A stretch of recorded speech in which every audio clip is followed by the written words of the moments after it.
I want you to look at something right now. Think of some major goal you want, or maybe it's one you're already working on and you have experienced a lot of setbacks, a lot of defeats. You've experienced a lot of disappointment. Maybe you've already given up. And maybe you just need a little fire, a little encouragement to get back in the game again. Here's what I want you to look at. There are winners, there are losers, and there are people who have not discovered how to win. And all they need is some coaching. All they need is some help and assistance, just a little support. All they need is some insight or different strategy, a plan of action to make some adjustments that will open up the key to a whole new future for them, that will give them access to the unlimited power that they have within themselves. That's all that they need.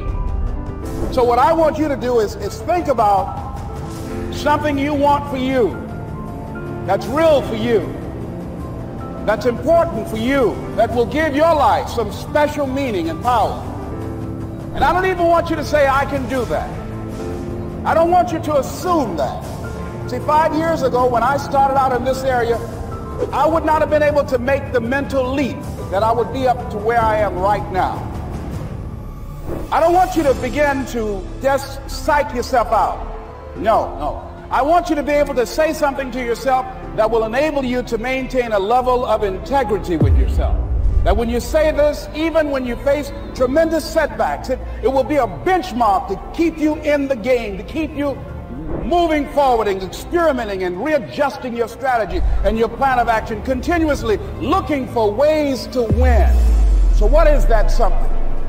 When you got an idea you want to move on, you might not have the money, you might not have the education, you might not have the support or the resources you need. What is that something that can keep us going, that will enable us to act on our dream? What's one of those keys that will begin to help us to discover the secrets to our dream? Here's what I want you to repeat after me, please, with power and conviction. Say, it's possible.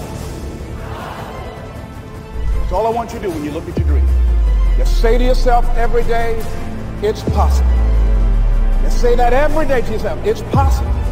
Because what does that do? See, it begins to change your belief system. See, the way in which we operate, ladies and gentlemen, it's a manifestation of what we believe, what's possible for us. Whatever you've done up to this point, all that it really is a duplication, it's a reproduction of what you believe subconsciously that you deserve and what's possible for your life. Most people operate out of their personal history, out of their memory, things they've done, things they've experienced, things they've seen, things that they have observed. What I'm suggesting that you operate out of a larger vision of yourself. I want you to see yourself doing what you want to do, experiencing what you want to experience, having what you want to have, doing what it is that gives your life some meaning and value. Operate out of your imagination, not your memory.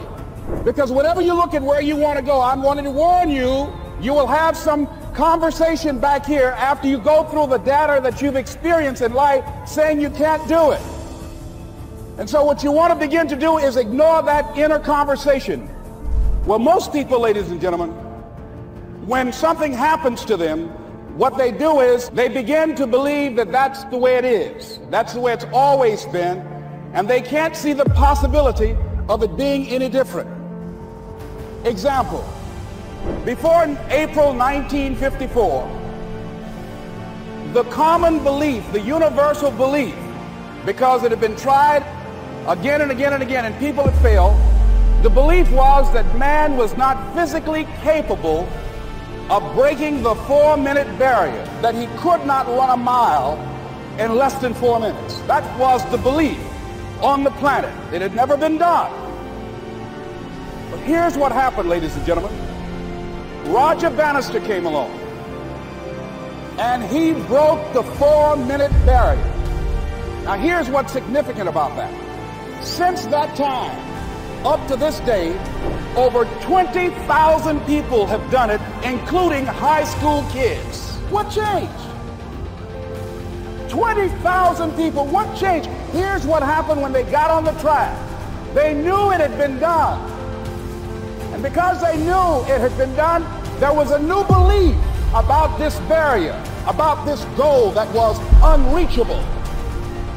And those 20,000 people got in the race believing, knowing in their heart that someone had done it, that it's possible, that they could do it.